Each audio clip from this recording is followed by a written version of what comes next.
Hi, everybody. Thanks for joining us. I'm Jessica Murray for Going Online, a series of discussions around remote, online, and hybrid instruction.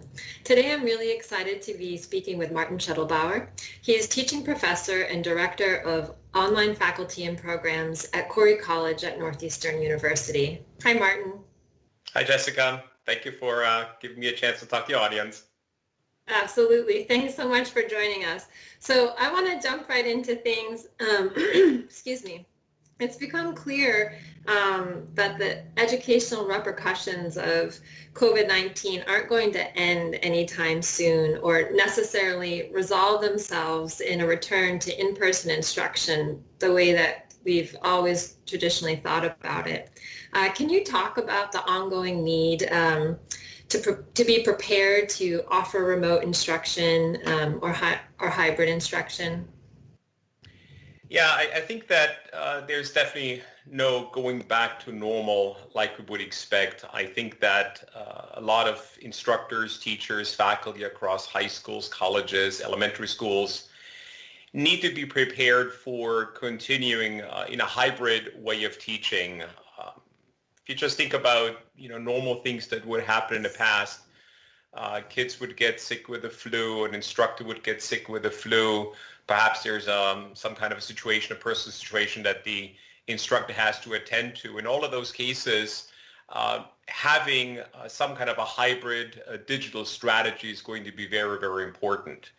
And, let's not kid ourselves. It's probably not going to be the last time there's going to be a pandemic or a widespread illness. It could be something as unusual as a flu outbreak, which we've had many, many times over the years, where we've had significant flu outbreaks. It could be other types of illnesses breaking out on campus. So any instructor has to be prepared for some or many of their students not being able to physically be in a classroom. So having a digital or hybrid strategy is going to be absolutely paramount going forward.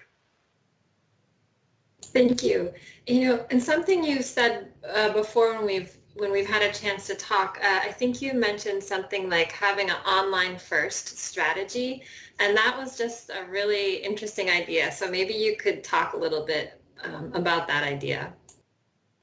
Yeah, I think that it's really important when an instructor designs a new course that they take an online first approach. So that basically means to presume in the design of their course and their materials and their lesson plans that the course will be taught completely online and perhaps completely asynchronously. Perhaps that means that the instructor really doesn't have a chance to talk live to the students. So that means that lessons and work is pre-recorded, pre-vetted, and uploaded to some kind of a learning management system.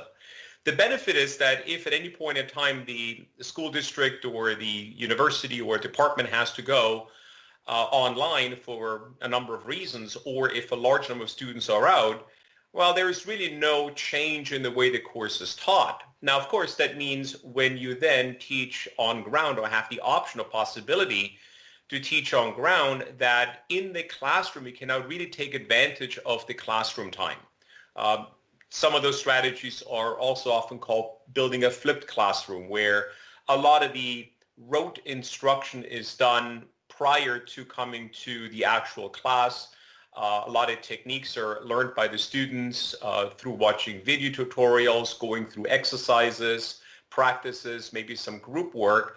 But then in the class itself, the instructor can focus on those aspects that are a lot more difficult, help the students overcome maybe certain misunderstandings or learning difficulties, and really focus on solving problems rather than spending half an hour, 45 minutes, or even much longer lecturing, in many cases, at the students, and of course, in many cases, really boring everybody to tears. It also means that a lot of students who may not necessarily be able to attend class can then have the option of learning the material in another way. I mean, at the end of the day, if you miss a class, it really won't be the end of the world. You don't have to scramble to go try to find somebody who has the notes or set up office hours with the instructor. You simply go online, you watch the lesson like everybody else did, and you have a much, much quicker way of catching up. To follow on that, I think what's also going to become very important, particularly with an online first strategy, is that any on-ground instruction, so any in-classroom instruction, should at least be recorded, but ideally simulcast. So that means that if a student for some reason cannot physically attend, maybe they're traveling, maybe they're stuck at home, maybe in this time they are under quarantine because maybe somebody in their family tested positive for the virus, they can still participate remotely. And of course, the instructor should be prepared for that student, be able to ask questions, being able to participate in group work. But at the very least, there is an inclusion of students that are not necessarily physically in the room, but perhaps are remote. It takes time to do this. It takes effort to plan this. But as teachers and as college faculty gain experience, it's going to get better, and they're going to become a lot more adept at building these kinds of digitally inclusive classrooms. Terrific. Thank you. Yes, I think, you kind of brought up two other things in your answer there. And one of them, I think, is about establishing community. And this always seems like such a big question for educators. And maybe you can talk a little bit about some strategies for that, but also this piece about equity and accessibility and inclusion. So I'd love to hear, a little bit more, you're mentioning what instructors and teachers can do. What about what should districts be thinking about, or municipalities? So I'll toss that back over to you. Yeah, two very interesting and very, very interesting problems and questions. So the first one is about just fostering community. One of the drawbacks that I think a lot of students and also faculty experienced, particularly those who were tossed into an online-only mode of instruction, often within a span of a day or two, found that students kind of got lost out there. Some students weren't able to connect immediately. They had technical difficulties. Getting back to your second point for just a minute, maybe they didn't have an internet connection. Maybe they don't have one at home that is fast enough or capable of actually live streaming video or getting access to the coursework. It's just sometimes often nothing more than not knowing what the password is, in addition to just maybe not having internet. So having the students be kind of lost out there is an issue, because they get demotivated, they get frustrated. So as an instructor, you always have to think about how you bring everybody together. So obviously having live classes is very helpful.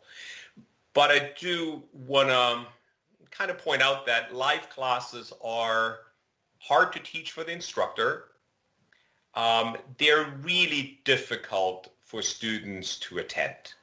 They require a lot of attention. They're physically and sort of emotionally very, very draining. So I think for instructors who do have a live component to their teaching, to keep it shorter than a typical class. So for example, it's not necessarily required that if you have a 60 or 65-minute class, or as I often have a 100-minute class, that you work and talk in the entire 100 minutes. That you maybe talk for about 5 or 10 minutes about a topic, go over a worked example, but then do group breakouts. Have students go work in smaller groups. Zoom, Microsoft Teams, Google Hangouts all provide the ability for students to meet virtually in groups of 3 or 4 students. That itself builds community, of course, among the students. It sort of fosters a bit of peer learning and peer exploration. Another aspect, of course, is when they come back together that you have the teams present some of their findings. So again, it gives a way for the students to take over the classroom a little bit. Sometimes it might be worthwhile to just have the students log off for 15 minutes, watch a video tutorial, read a passage in a book, do an exercise, and then report back, just so you break up some of that time. Now, that helps build community and make the class a bit more consumable, I guess, in the class itself. But as an instructor, you also have to think about other ways of fostering community. Assign some group work, work with students to meet after class in small peer groups. Again, the tools exist. WhatsApp, FaceTime, Google Hangouts or Google Meet, Zoom, they all have free versions that students can use to meet in small groups. So they build a bit of a cohort experience amongst themselves. But I think your second point really figures into this. This is not necessarily something that every student is able to do. I mean, there is, for many students today, a technological barrier. What if the internet connection is not fast enough to hold a video meeting? What if they have a shared computer at home? What if, in many cases, a sibling has to attend class while somebody else is supposed to be on a peer group meeting or needs to watch a lesson? What if their internet just isn't fast enough to sustain 2 or 3 simultaneous connections? What if they live in an area where there really is no internet access? It could be a remote area. It could be a building that's not, properly wired. So instructors have to also think about students who may not necessarily be connected like everybody else. So, handling that, of course, can be a little bit tricky. One strategy is to group the students who don't have access together, but you got to be a little bit careful about that because you might, kind of point the student the finger and say, well, that kid over here can't afford internet at home. Well, maybe that's not the right thing to do. But it can also be helpful if students maybe self-volunteer to say, hey, I have this right now with a lot of my foreign students where they say, we are in an area where we can't access some of those things that you are presenting. So we'd like to work together. So maybe one of us has access. We can share. It works a little bit better so we are not kind of left out. But the issue of not everybody having access is something that instructors need to really think about. I think we talked previously about some strategies. One of them is that perhaps districts need a way of distributing the content not just through a learning management system like Canvas or Schoology or Google Classroom, but that they also think about an offline way of accessing materials, making it available through USB sticks that are deposited at local libraries or grocery stores or, pickup points, or that perhaps some instructors consider emailing file attachments that contain videos. Again, there you got to be a little bit mindful of the type of internet connections that students might have. One thing I do want to bring up along with that, because it comes from personal experience, students might have a phone, but they might not have an unlimited data plan. So if you start sending around large videos, you can chew up somebody's data plan for the month in a couple of hours. So you got to be mindful because it does then at that point in time become a significant expense for the student. So maybe an offline strategy like a USB stick that is distributed through some kind of a drop-off location might work. Or simply in some cases, you provide written work and written readings that you copy and distribute. So I think that instructors need to think about how to distribute their online content. They think about a repository like a learning management system, but that they're also mindful and do a little bit of work up front to know which students might have trouble accessing the material and think about alternative ways for the students to get access to that material. Thanks, Martin. Also thinking on to piggyback on this question of accessibility and equity, I see a lot of talk about assessment as well and how teachers, who are teaching remotely, teaching online, are there different strategies for assessment in this new reality? What are your thoughts on assessment? Yeah, that's a tricky subject. So first of all, I want to be clear. There's kind of 2 parts of this assessment, right? There are 2 parties that participate in teaching. There is the students and there's the instructors, both of which have an assessment component. I think you were thinking more about the students. I'm kind of thinking more about the instructor as well, because it is something that I've run across where in our current assessment methodology, there really is no assessment of the online learning environment, the learning technology, the consumption of online content. It's really all geared when you assess teachers to how well does the teacher teach in a classroom. So one thing that districts and universities need to do They need to really start thinking about how they assess teaching competency when either part or the entire course is taught online, and then particularly when there has to be a rapid shift from one mode to another. But I think we're really thinking more about the other part, which is the assessment of the students, right? Yes, but I think you bring up a really interesting point because you were talking before about dividing up your classroom space into synchronous and asynchronous, right? And I think that's exactly the kind of thing a traditional assessment might fail to take into consideration. What are the benefits of actually being online a lot less in your class by using these breakout rooms or breaking it up through this and that, where if you're just looking for a lecture, right, or how compelling a speaker somebody is. So I think that idea about a new approach or methodology for assessing teachers is so helpful, and also in that K-12 space too. So I was thinking about the students, but I'm really interested in this idea for the educators too. So you bring up an interesting point that I think is sometimes lost. When you talked about creating online material and sort of recording things, designing an online course that works, that is effective, designing online lessons that are effective, that are short, that are to the point, it is really difficult. And I think that a lot of parents, teachers, principals, districts, department heads kind of overestimated this. It simply says, oh, get Zoom, go online, poof, it's done.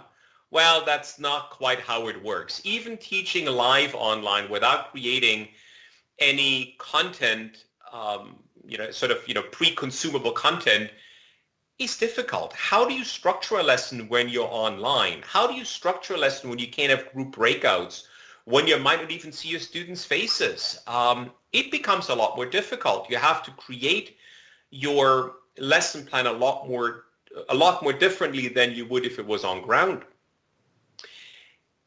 What about the technology? I mean, if you've never used Zoom or Microsoft Teams or whatever your particular platform happens to be, it takes a while to get used to. How do you plug in your microphone? Does the microphone work? Do you have a good camera? Maybe you have to buy a new camera. How do you use that LMS to upload your notes? You've never used it before because you were able to hand out Xeroxed or photocopied copies of assignments and get them back written. How do you get them back now? How does a student upload a file? How do you get it? How do you mark it up? How do you give feedback? I mean, the problems are solved. We know how to do this, but the individual instructor might not have experience with this. So that means districts have to give support. They need to have specialists and support groups and other resources for teachers to fall back on to teach them how to use the technology. The other part I want to just briefly talk about, creating offline content or offline consumable content like a video lesson is really hard. I mean, if you do it for the first time, creating a 10-minute tutorial might take you 3 or 4 hours. Whereas if you did it in a classroom, well, you do a little bit of research, you write up a couple lesson notes, might take you half an hour, you walk in, you deliver it, you are done. Now, of course, if you teach the same class 3 times, you got to do the same delivery 3 times, but, you get better. Well, what about recording it? How do you record it? Again, equipment, programs. If you've done it before, of course, it's easy, but if you've never done it before, it is extremely difficult. And a lot of teachers don't have the technical expertise and experience to be able to do this. And without support from their school and the district, it is, in my opinion, not just really difficult, but also very, very frustrating and very exhausting. Think about the teacher, right? I mean, they're already working hard enough as it is. They're already working many more hours than people, think they work, because there's a lot of work that goes on outside the classroom. Now you add that on top, that's an extra 10, 15 hours a week. You're suddenly asking that teacher to go work extra. Besides, by the way, something that I just want to mention again is when you're online and when you teach online, so think about a typical classroom, right? If your class is from 9 to 10 and maybe you have office hours in the afternoon from 2 to 3, well, guess what? You're going to get a question from a student from 9 to 10 during class and maybe from 2 to 3 when they come to your office hours. Not a student who works at home. Some students are going to watch the lesson at 9, some at 10, some at 5, some at 6, some at 9. They got a question. They're going to ping you. They're going to send a message to you. They're going to, oh, yeah, Mrs. Smith, she's on Teams. I'm going to send her a message. Suddenly it's 10 o'clock at night. Bing, I'm stuck on this particular problem. Can you help? Well, what do? Do you ignore the student? Well, probably you should because it's 10 o'clock at night. You're probably fast asleep. But you're a teacher. Of course you're not going to ignore that student because that's what you do. But what about the students who calls at 5 in the morning? Next thing you know, you're on 10, 11, 12 hours a day. It's not fair to the teacher, but on the other hand, if you're not, it's kind of unfair to the student. So there has to be a way of sort of managing that time of being off. Otherwise, the teacher essentially works, for all practical purposes, close to 24 hours a day, or at least whatever their waking hours are. So that's often something we don't think about when we design this type of offline content. And I think it's very important that school districts and teachers realize that it's difficult, it's time consuming, it gets better with time, you get better at it. But if there's no support, it makes it very frustrating and very, very exhausting for the teachers. Yeah, those are great point, Martin. Great points. I mean, that question of availability and how we feel obligated to respond, and so how to set up some opportunities for students to reach you so you're not having that burnout with the 24-hour availability. And I think so much of our discussion today really comes back to that long-term investment by schools, communities into learning about the technology, learning about best practices, learning about the resources, and being creative too. Being ready to try some new things. Before we wrap up, I just want to ask if you have any last tips or advice or suggestion, things that we didn't touch on yet today but that you were kind of excited to share, to think about. Well, first of all, I probably could talk about this for another 5 hours. A lot of things are very interesting. There's sort of a couple of overarching themes. So I think the first one is the problem is not going to go away. I know eventually this particular current situation is going to fade away. We might not think about it. There will be another one. It might not necessarily be some kind of a pandemic or a virus. It could be a bacterial outbreak. It could be a natural disaster. It could be, some other issue. So this is not something that is going to go away, which means school districts and colleges and universities and parents need to think about what that means. It might need to be done at a level of a school district, at the level of a city, investing in Wi-Fi access point, investing in computers for, borrowing to take home, like library books. There has to be something that the town needs to do to prepare the infrastructure. It also means that the school districts have to invest in training their teachers and really equipping them with the knowledge to teach online, the pedagogical devices that they need, the tools that they need, and the training to make those tools effectively usable. It might mean that the schools need mentors. They need maybe like we have specialists who are trained and experienced in teaching online and can transmit that knowledge, can mentor new teachers. So at the end of the day, it is a problem that's going to be with us for a while. We're going to solve it. We've solved a lot of other difficult problems. But I think one advice I have for teachers, this is hard. I mean, I've done this. I taught my first online course in 1997. So I've been at this for a really long time. It is still very difficult. It's exhausting to teach online. It is time consuming to build good content. And having taken a lot of online courses myself, it's also very frustrating as students.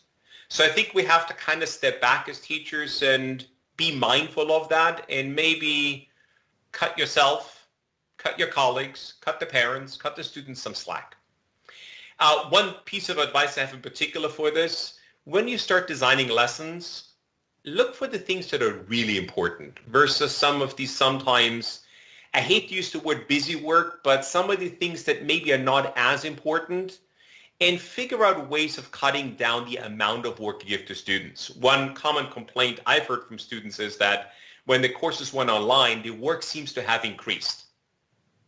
It may or may not have increased, but I think to some extent instructors feel like, oh, you know what, go read that passage, go watch that video. Oh, I found a great tutorial online, go watch that. And next thing you know, there is 5 or 6 hours of stuff to watch and read, whereas before it would have been covered in an hour and a half lecture. So as instructors, be mindful of the amount of work you give to students and be mindful of their environment. Remember that they're not in school. They're not dedicated to learning at that point in time. They have siblings to worry about. They have shared space. They may not have a dedicated desk. They may not have a dedicated computer. There may be noise on the street. They may have to worry about making dinner or lunch for their smaller sibling.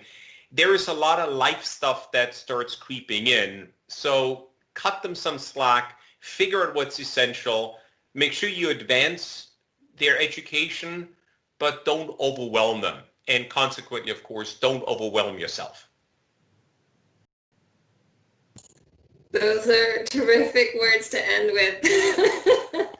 Martin, thank you so much for joining us today. It was really a pleasure to speak with you and to get your thoughts and tips and ideas. And for those watching at home, please check out our other videos in the Going Online series and our website to learn more about Martin and what he's working on. And also some other videos we'll link to where he talks additionally about online instruction. So thanks again, Martin. Thank you, Jessica.